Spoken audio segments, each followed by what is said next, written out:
The Rosemary restaurant was rightfully considered one of the best in the city. Crystal glasses sparkled in the chandelier light, and impeccably set tables with snow-white tablecloths spoke of the owner's refined taste and high status. But today this luxurious atmosphere only irritated Mr. Gallagher, heightening his paternal discontent. Across from him sat his only daughter, Stephanie, whose entire demeanour showed she couldn't understand why her father had kept her here for 2 hours. In business circles, Mr. Gallagher was known as a man with an iron grip who had built his business from nothing. He had achieved everything through his own efforts, working day and night, and desperately wanted his daughter to continue his legacy. But Stephanie, rather than helping her father, spent his money on trinkets and frivolous entertainment. Her life was an endless party without purpose or meaning. "Stephanie," Mr. Gallagher began, "tell me something. We've been sitting here all this time, and not once have you asked how the restaurant is doing." The girl set down her fork, giving her father a look of pure, childish resentment. "Dad, why do you always talk about work? I want to enjoy life. Isn't that what we live for? Especially since I'm your only daughter and heir to all this." "Heir?" Mr. Gallagher scoffed. "What makes you think I'm leaving anything? Don't count on it. You appreciate neither my work nor what I give you. I've spoiled you too much, and now you must pay for my kindness." "But it's not my fault," Stephanie protested. "I am who I am. I like beautiful things, expensive cars and travelling. Is it wrong to have good taste?" "No, daughter, it's not wrong. What's unfortunate is that these superficial things are all that fill your life. You see nothing beyond your own whims. How many traffic accidents have you been in over the last 6 months? 3? 4? Think about that.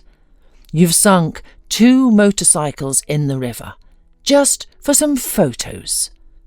And I've lost count of how many times I've paid for car repairs. You go through vehicles like disposable gloves. Bridget and I stopped tracking the damages long ago." Her father's words struck Stephanie deeply. She knew he was right, but admitting it felt humiliating. "I want you to get married," her father declared firmly. Stephanie gasped. "Marry? Dad, what are you thinking? I'm only 22. I'm not ready. I want to live for myself, at least for a while."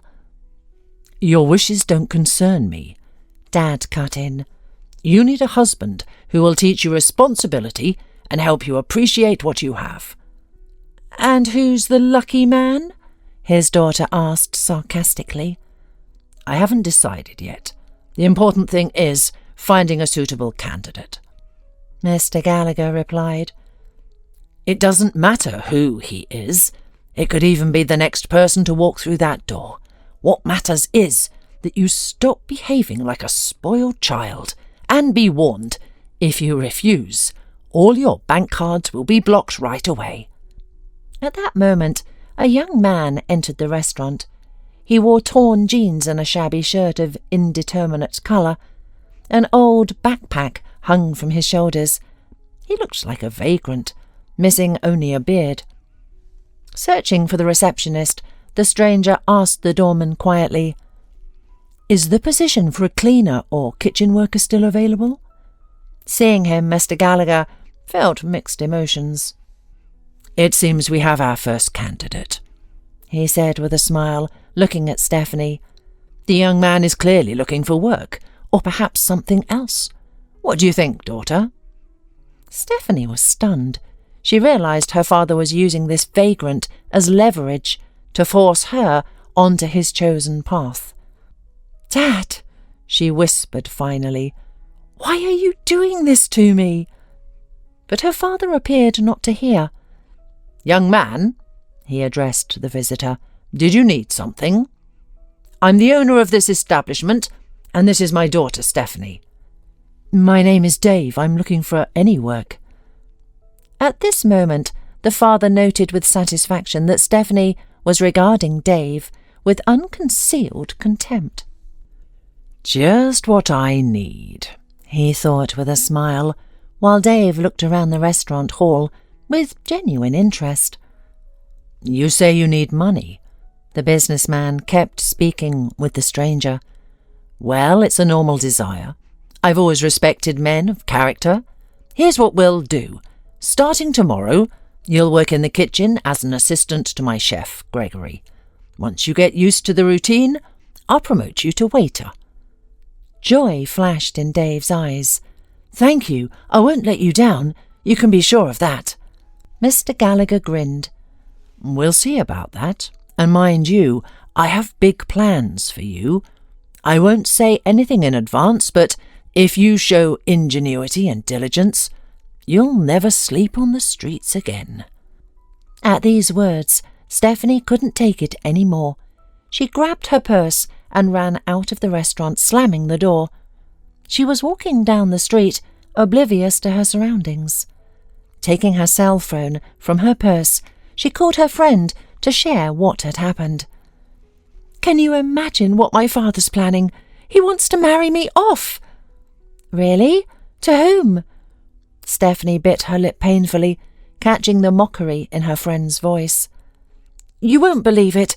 To a newcomer, a homeless man who's going to work in our restaurant kitchen. Does he know about it? Her friend persisted. Bella, you're so naive. Of course he knows.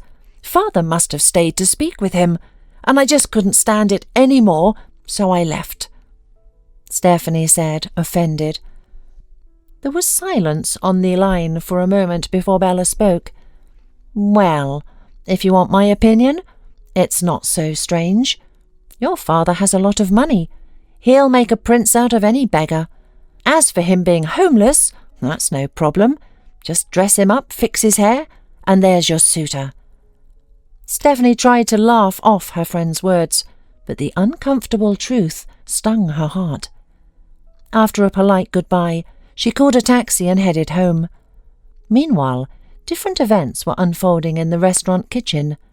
Dave tentatively pushed open the door and stepped into this five-star establishment's inner sanctum. A wave of noise, clamour, and clattering pots washed over him. The air was rich with the smell of fried onions, garlic, and something sweetly delicate that instantly made his mouth water. Hey, what are you doing there? A harsh voice made him flinch. Dave turned left and stumbled backward. Before him stood a man of impressive size, arms crossed over his chest. A white chef's hat perched precariously on his gleaming bald head. Dave felt lost. This wasn't the welcome he'd expected. The thought crossed his mind that Mr. Gallagher might have exaggerated slightly about the warm reception awaiting him in the kitchen. Mr. Gallagher sent me to you, Dave began, searching for the right words. He said that you would give me a job. The man snorted unhappily. A job, you say? Well, well, Mr. Gallagher likes to make promises, leaving me to deal with the consequences. So, what can you do? The cook asked after a pause. Dave hesitated. I know how to do many things. Oh, really? Gregory smirked. We have quite the talent here, eh? More specifically, can you peel potatoes? Of course, Dave nodded, hoping this was the right answer. And cut meat? Gregory gestured towards a huge piece of beef on the cutting table. Yes, that too, Dave answered sheepishly. Very well, Gregory said with narrowed eyes. We'll test that now. Here's a knife. He tossed Dave a heavy cleaver that landed with a thud on the table. Cut this meat into 2-centimetre cubes and quickly. We don't have time. With that, he turned away to direct the other cooks. Dave picked up the knife and examined it. Though not a professional cook, he began working diligently, trying to ignore the stares of other employees. Listen, chap, one of the cooks whispered, a young man with freckles. Don't look so glum. Gregory is, how should I put it, complicated. He dislikes newcomers and has no patience for slow workers. If you want to stay, work fast and accurately. Thanks, Dave nodded, focusing on the meat. One more thing, the freckled cook added. He's obsessive about following instructions. If he says 2-centimetre cubes, they better be exactly 2 centimetres, not a millimetre more or less, or else. Or else what? Dave asked, cutting faster. You'll be out that door before you can say muffin. The freckled man winked and returned to his work. Dave tried his hardest. His hands moved constantly, but a few cubes still turned out slightly irregular. He was mentally preparing for dismissal when Gregory's voice interrupted his thoughts as he inspected the cutting. Not bad for a beginner. You're doing fine, but you need to be more— I'll try my best, Dave mumbled, feeling like a scolded student. Trying isn't enough. You must work, the chef declared. Taking the knife from Dave's hands, he swiftly cut the remaining meat into perfect cubes. Watch and learn. After finishing his demonstration, Gregory said sharply, Be here tomorrow at 6. Don't be late. For now, wash those pots. The dishwasher's out sick. Dave nodded. He realised the job wouldn't be easy, and the chef wouldn't spare him, but he was ready for any challenge. Dave desperately needed this job and was determined to earn the respect of both Gregory and the restaurant owner. The only thing he didn't know was the owner's plans for him. Dave began the dirty work, washing pots and pans until evening. His palms were red and softened from detergents. His back ached from constant bending, but he didn't complain. By the end of his shift, he could barely stand from exhaustion. The chef left an hour before closing, leaving his staff to clean up. However, most of the clean-up fell to Dave, as everyone seemed to dump their work on the newcomer. The doorman, Abraham, gave him a sympathetic look and an encouraging pat on the shoulder. Beyond the restaurant's huge panoramic windows, the evening city sparkled with millions of lights. Dave opened the door and breathed in the crisp autumn air with delight. He noticed a luxury car parked a few dozen metres away. The door opened, and out stepped a girl whose face seemed vaguely familiar. "Hello, Dave. How was your day? How's the new job?" "Hello," he answered, slightly confused. "Oh, Stephanie, sorry I didn't recognise you." "Well, no problem. My father asked me to take you to him, and we can have a ride through the city as well." Stephanie blushed slightly, feeling awkward. "A ride?" Dave raised his eyebrows in surprise. "Me? Why?" "I don't know about my dad's plan, but as for me, I just wanted to show you the evening city and chat a little," explained Stephanie, nodding at the luxury vehicle. "Thank you, but—" The guy scratched the back of his head. "I'm a little uncomfortable." But Stephanie always knew how to get her way, especially since her father's threat to cut off her money was very real. "Okay, let's go." Dave finally surrendered. "If it's not too much trouble." Stephanie smiled. Her plan had worked. Dave, despite his doubts, had agreed. "Well, now relax and enjoy the ride. I'll show you the most beautiful places." Stephanie put on some soft music. Dave nodded and settled back in his seat. There was silence in the salon, interrupted only by soft music and the calm voice of a girl describing the city's sights. She watched Dave with pleasure, noticing how his eyes lit up with joy as he took in the beauty of the night city. Deep down, she was pleased to give the poor young man such joy, but simultaneously felt awkward about her father's scheme. "Do you really like it?" Stephanie asked, stopping at a traffic light. "Yes," Dave replied. "Thank you so much for this ride. I'm overjoyed you invited me along." "You're welcome. Enjoy it." At that moment, Stephanie noticed in her rearview mirror a dark SUV that had been following them for about half an hour. Was this mere coincidence, or was she being followed? Had her father arranged surveillance? "Something's wrong," Dave observed cautiously. "You've gone pale." Stephanie shook her head. "No, it's nothing." As if confirming her words, the mysterious SUV disappeared into the nearest alley. An uneasy feeling lingered in her heart. The trip lasted about an hour, during which they chatted about various things: work, dreams, and life in general. To her surprise, Dave turned out to be quite an engaging conversationalist. Appearance could indeed be deceiving. A person might seem unremarkable at first glance, yet after exchanging just a few words, you find yourself captivated by their conversation. Meanwhile, Stephanie turned onto a quiet street lined with expensive mansions. Pulling up at a massive gate, she smiled. "Well, this is where me and my dad live." "Oh, it's like a castle," Dave began, but stopped short upon noticing Mr. Gallagher standing at the gate. "Here comes Daddy," Stephanie whispered, gripping the steering wheel tighter. "Stephanie, Dave, come in, please," exclaimed Mr. Gallagher. "Why are you back so early? I hoped you would have a good time and—" He looked at Dave with narrowed eyes. "Get to know each other better." "What's going on? I don't understand," Dave whispered, looking confusedly between Stephanie and her father. "Dad, let's discuss this another time," she began, but Mr. Gallagher cut her off. "Dave, I offered you a job in my restaurant. You're doing excellent work. Gregory has already told me. Now it's time to discuss important matters. Here's the situation.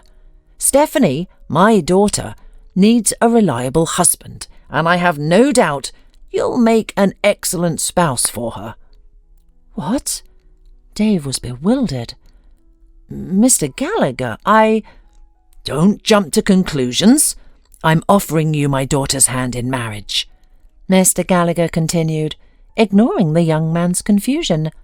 But Dave protested. "I don't understand. Is this a joke?" "You don't need to understand anything. Stephanie," Mr. Gallagher turned to his daughter, "here is your fiancé." "Daddy, no!"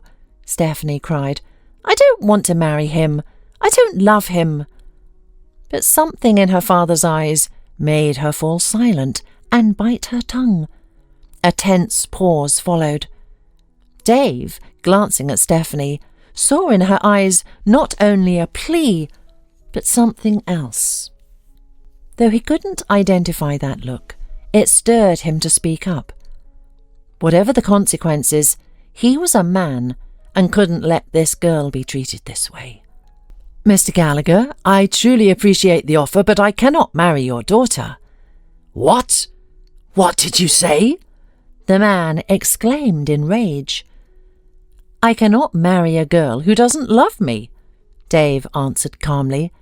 "Stephanie is not a possession to be bought or sold." Stephanie couldn't hold back her tears, grateful for Dave's courage. Mr. Gallagher, hoping for the impact of his threatening, remained silent for a moment, then waved his hand dismissively. "Fine, do what you want. But you, Stephanie, should behave yourself and finally become adult. And you, Dave, keep working. Don't think this conversation will affect your employment." The young man nodded discreetly and, wishing everyone good night, walked away, refusing to take a cab. Stephanie entered the house, avoiding her stepmother's gaze. Though Bridget was merely 10 years her senior, and one might think there was nothing unusual about her father marrying a younger woman after her mother's death, the relationship between stepmother and stepdaughter had been strained from the beginning. "No adventures or wrecked cars today, I hope?" Bridget asked sarcastically. "I'm here, as you can see," Stephanie muttered, and entering her room, collapsed onto the couch. Her heart clenched with sudden pain. She imagined her mother's gentle hands, affectionate gaze and warm embrace. "Mummy," the girl whispered, as tears rolled down her cheeks. "How I wish you were here. Why can't you protect me from all this?" Sweet memories from the distant past flooded her mind. Evenings spent with her mother in this very room, her childhood. Her mother had always known how to comfort her daughter, tell her stories, braid her hair. "Stephanie," her mother's voice echoed like a gentle melody in her memory. "You are my most precious treasure. Be strong. Don't let anyone hurt you." "Strong," Stephanie whispered, communing mentally with her late mother. As a bitter smile touched her lips. "How can I be strong when my own father is putting me up for auction, ready to give me away to the first man he meets, just to be rid of me?" Stephanie got up and walked to the window, gazing at the glittering nighttime city. She pondered how everything had changed after her mother's death. A recent conversation with Bridget surfaced in her mind. "Stephanie," her stepmother had whispered with a scornful look, "it's time you realized that you're not only heir to this fortune. Don't try to act like a princess. You're just a silly girl who had money fall into her lap." "Why are you so concerned about my money?" the girl had retorted. The stepmother had only smirked and winked meaningfully. "I hate her," Stephanie whispered, clenching her fists as she emerged from her dark memories. "I hate this woman who destroyed our family and won't give me a moment's peace." She understood that her father loved Bridget. He often spoke of it, showing his young wife tenderness and care he never displayed toward Stephanie. Sliding down, Stephanie buried her face in the pillow. At that moment, she felt utterly lost, lonely, and unwanted. In truth, all her dramatic spending sprees had one purpose: to attract her father's attention, though lately he found it easier to buy her off than address real problems. A sudden knock at the door made Stephanie flinch, and she heard her father's voice outside. "Still awake? May I come in?" "Yes, of course." The door opened, and Mr. Gallagher entered, looking tired, concern etched on his face. "Stephanie, I want to apologize," he began, approaching her bed. "For what I said today. I was wrong, including about Dave. I am just afraid of your future." Stephanie remained silent, watching him incredulously. "I know you don't get along with Bridget," Mr. Gallagher continued, "but she means a lot to me. I want to be with her, and your different personalities, well, who's to blame for that?" "What about me, Dad?" Stephanie asked, her eyes full of pain. "Don't I matter to you? Don't you think of me at all?" "Of course I think of you," said Mr. Gallagher. "You're my daughter, but Bridget is my family too." Stephanie nodded and, wishing her father good night, turned to face the wall. The next morning, entering the restaurant's lobby, Dave gave Abraham a friendly nod and headed toward the kitchen. "Hello, Gregory." Dave greeted the chef meekly, trying to sound confident. "Ah, here's a would-be son-in-law, Dave himself." The chef drawled mockingly. "Get started. Those potato sacks won't unload themselves, and don't you dare slack off." Dave nodded and walked to his assigned spot. He was shocked that word of Mr. Gallagher's offer had spread so quickly to his workplace. As he passed the work tables, the young man felt the other cooks and assistants watching him. They whispered and snickered, while some, especially the younger waitresses, cast curious glances his way. Dave clearly felt improper, as if he were in an aquarium with predatory piranhas ready to strike at any moment. "An idiot and a subservient boy," David heard a whisper behind him. "Mr. Gallagher must have forced his daughter to marry him," another voice said. Despite Dave's attempts to ignore the whispers and taunts, each glance and caustic comment stung. "Dave, is it true you're dating Stephanie?" one of the cooks asked, approaching with unconcealed curiosity.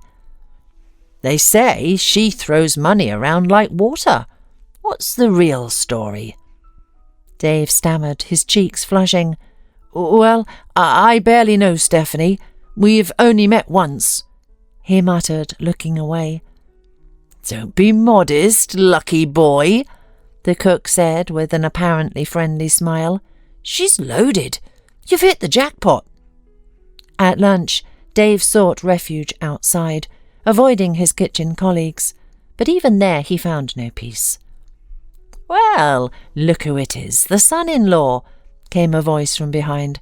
Dave turned to face the waiters, who watched him with mocking eyes. "What do you want?" he asked. "Oh, nothing.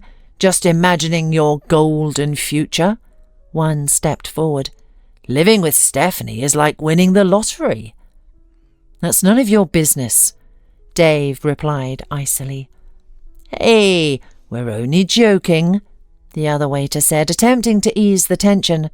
"No offence meant." "None taken," Dave replied and retreated to the back room. Such personal matters weren't up for discussion. What was there to discuss anyway? Everything had been decided. Stephanie had her life, he had his, regardless of Mr. Gallagher's plans. As lunch break ended, Dave immersed himself in work. The day promised to be challenging, primarily because the administrator was absent. Chef Gregory had temporarily assumed his duties, immediately removing his apron and signature cap before striding triumphantly into the dining room. The waitress's spirits sank. No tips today. The greedy chef would claim everything.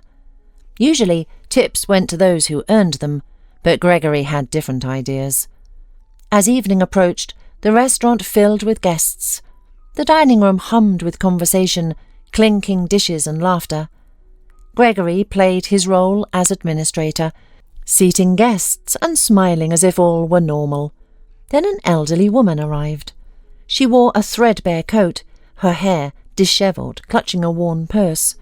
Approaching the counter, she asked breathlessly, "Excuse me, I would like to have a cup of tea and maybe a bun." Gregory regarded her with distaste. "Listen, Granny, can't you see there's reservations only? Go somewhere more suitable for your place," he snapped. The elderly woman bowed her head in embarrassment. Witnessing this, Dave paled.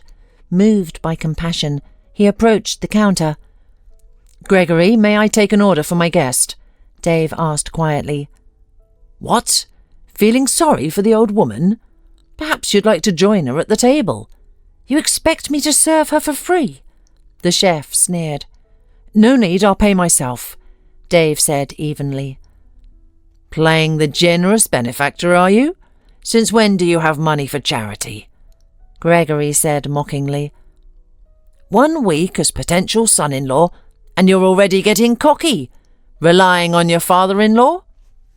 Dave looked away, embarrassed by the snickers behind him. After a moment's hesitation, he pulled out his money and paid for the elderly woman's order in front of everyone. Then he went to the kitchen and brought her tea and a scone himself, followed by a modest dinner that was included in the price he had paid. "Thank you. You have a good heart," the woman whispered. Dave smiled and touched her hand. "It's hopeless. You won't get anything good from this pensioner. You're probably counting on fat tips. Keep dreaming," Gregory remarked with undisguised irritation. Dave silently swallowed his resentment and went to the kitchen. There was much work ahead of him, which meant no time for idle chatter. But just as Dave finished unloading the supplier's truck, the waitress quietly called him over. "That old lady is asking for you. Deal with her quickly, okay? Gregory is about to explode with anger." Dave swallowed hard and hurried to the dining hall. The elderly stranger had finished her dinner and was patiently waiting for her protector's return. Approaching the table, Dave looked at her questioningly. The old woman smiled and spoke softly. Thank you, boy. I really needed your help today. I've been looking for a good, kind person at this restaurant, and I believe I've found him." "What do you mean?" he asked, surprised. "Don't worry. I'm perfectly sound of mind," the older woman replied, removing her wig and giving everyone present a stern look. "I am Helen Morales, head of the Quality Control Department in town. Today, I secretly visited your restaurant to see how you treat your guests. You were the only one who showed concern for an old woman. You're precisely the kind of person this place needs. I'm certain many of the staff will be ashamed of their behaviour later." Gregory, watching the scene unfold, sat frozen in his chair, petrified. He realised his days at the restaurant were numbered. Meanwhile, Mrs. Morales asked to see the restaurant owner. She spoke from a position of authority, making everyone visibly nervous. After all, she had the power to shut down the establishment immediately. "I didn't expect such treatment, Mr. Gallagher. I saw how your new employee stood up for me, while this bore behaved disgracefully," said Mrs. Morales when the owner arrived. Gregory, pale as chalk, tried to defend himself, but she wouldn't let him speak. "Today will be your last day in this restaurant. You're fired," Mr. Gallagher declared. "What? But I'm the chef," Gregory stammered. "No excuses. You behaved like a pig and I won't tolerate it," Mr. Gallagher said firmly. The disgraced chef could only walk out silently, head bowed. Everyone watched in shock. Then Mr. Gallagher turned to the woman and Dave. "Mrs. Morales, I apologise on behalf of myself and the entire staff. Dave, you showed humanity when others failed to do so. Yes, these are the kind of people who should work in your establishment," said Mrs. Morales. Mr. Gallagher nodded silently, acknowledging his mistake. And Mrs. Morales left, the restaurant's atmosphere transformed completely. The employees exchanged uncertain glances, wondering what would happen next. Dave noticed their attitude toward him had shifted dramatically. They now treated him with respect. He looked at Mr. Gallagher, who suddenly grinned. "Well, failed son-in-law, you've become our restaurant's hero. Looks like you're climbing the career ladder, skipping several steps at once. Congratulations. Starting today, you'll be a trainee administrator. For now, as a substitute, and we'll see about the future." The staff responded with friendly applause, ready to celebrate a former outcast. Dave smiled awkwardly, still processing everything. He hadn't sought fame, he'd simply wanted to help someone in need. Meanwhile, Stephanie, sitting in her car, noticed a dark SUV following her. At first, she didn't pay much attention to it, but when the car began persistently keeping its distance, the girl felt alarmed. "Dad," Stephanie said, calling her father, "someone in a black SUV is following me." "What?" Mr. Gallagher asked anxiously. "What dark SUV? Stephanie, are you sure it's not a coincidence? Try not to attract attention. I'll try to find out what kind of car it is."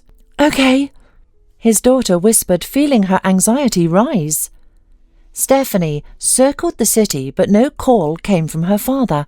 Then suddenly she received a call from Bridget. "Honey, your father's been hospitalized," her stepmother said, cold calculation beneath her concerned tone. "He's having a stroke. He's in intensive care. The doctors are fighting for his life. He came back from the restaurant agitated, was upset and then clutched his heart and collapsed." Stephanie rushed to the hospital. Seeing her dad connected to machines, hot tears streamed down her cheeks.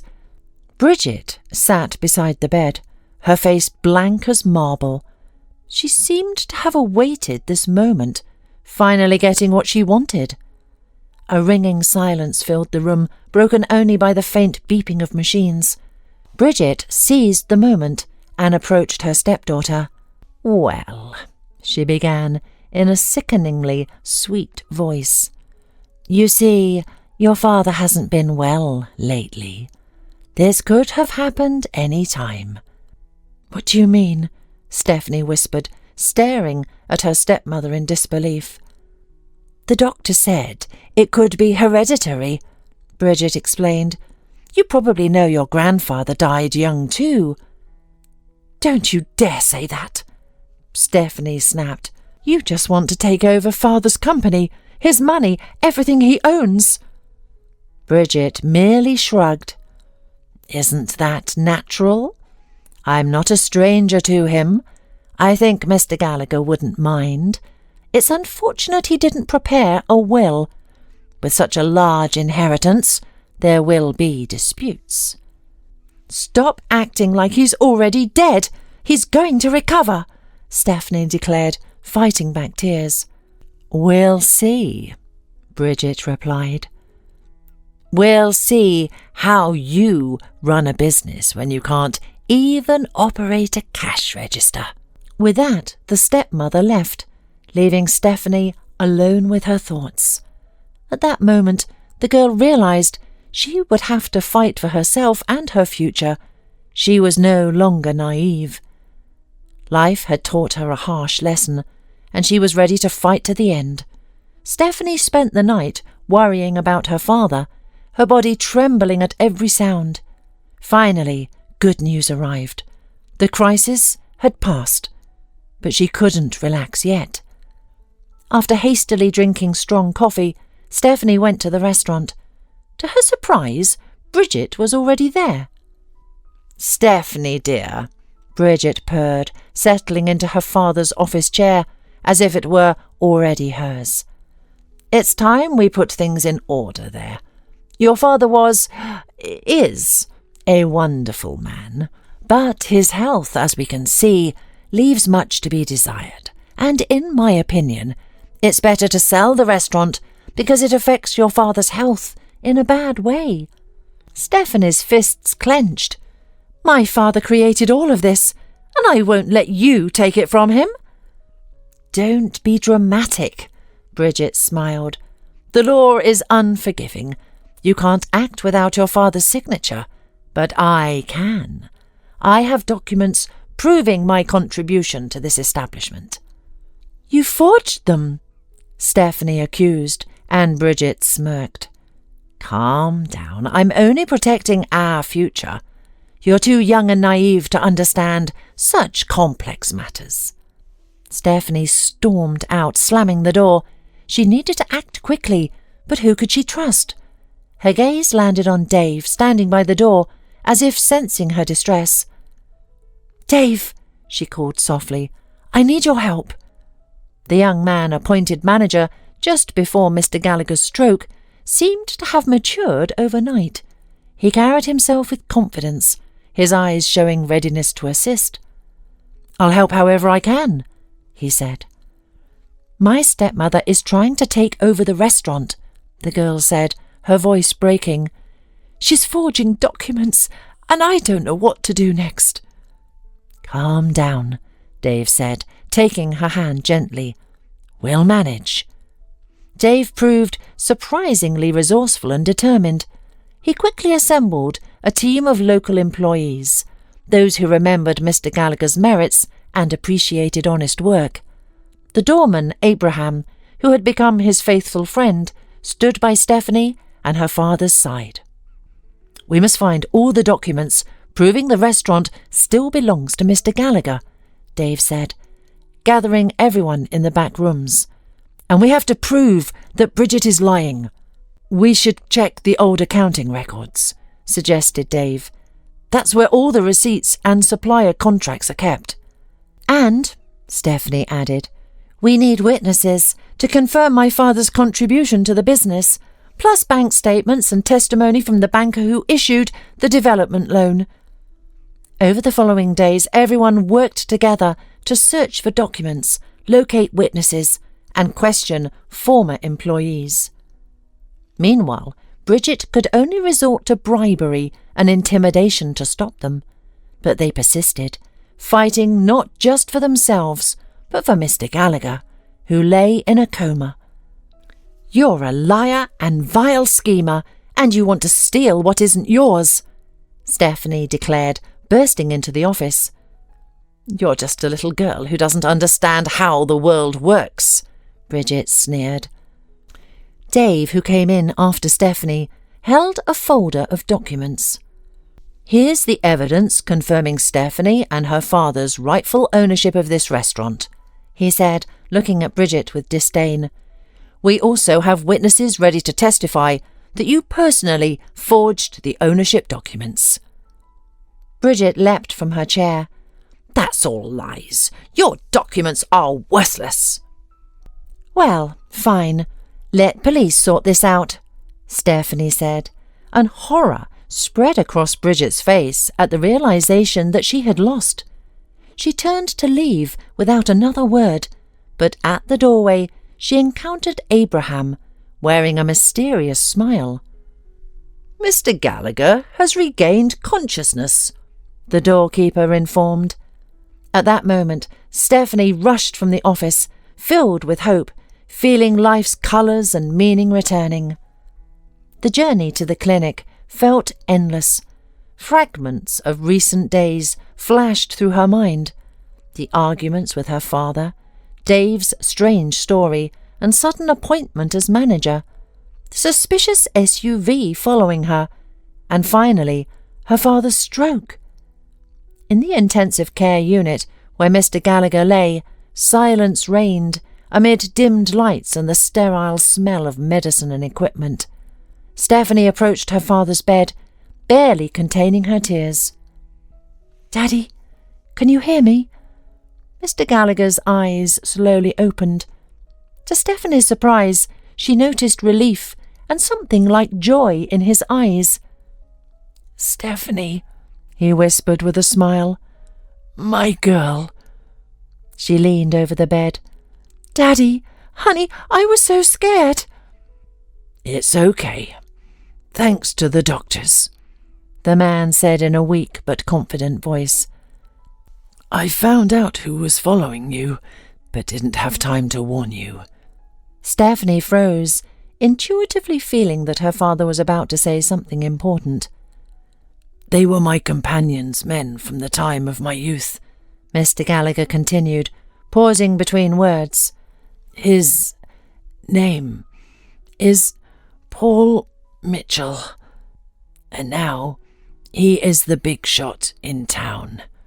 Stephanie turned pale. "And why did he need me?" Mr. Gallagher sighed for a moment and then said, "They were following not so much you as Dave. Paul is his father." There was silence in the room. Stephanie could not believe her ears. Dave, the son of a wealthy man? But then why was he pretending to be a vagrant?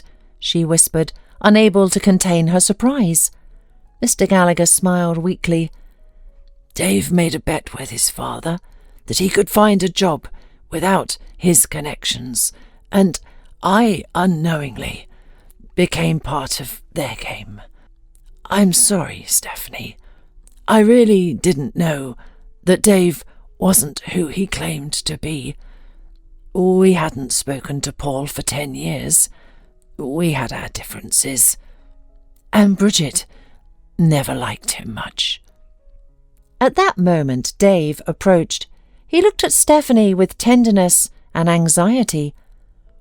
"I'm sorry. I didn't want to deceive you, but I promised my father and couldn't lose." "So, you've been playing with me all this time?" she said, her voice filled with resentment and disappointment.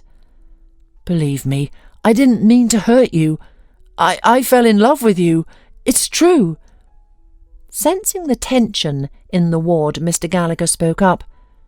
"Stephanie, don't be so hard on Dave. He wanted to win your heart in his own way." "But why?" whispered Stephanie, still confused. "Why couldn't he just say who he was?" "Perhaps Dave needed to prove something to himself, that he was more than just a rich man's son," Mr. Gallagher answered for him. Stephanie looked at Dave's confused face and saw sincere sympathy and tenderness in his eyes. "Dave," she began, trying to gather her thoughts, "I don't know what to think." Suddenly, he said, "Stephanie, marry me." An awkward silence filled the room. She glanced at her father, who watched with interest, his eyes showing not condemnation but encouragement. "Daddy," Stephanie began, holding back tears. "Daughter," Mr. Gallagher said, "give Dave another chance. I'm sure he's a good man, and I believe in his feelings. Besides, I think Dave will be a worthy successor at the restaurant." Stephanie looked at Dave again, seeing his eyes full of pleading and such sincere love that she couldn't resist. "I agree," she answered softly. Dave jumped up, embraced Stephanie, and kissed her tenderly. Mr. Gallagher smiled and tiredly closed his eyes.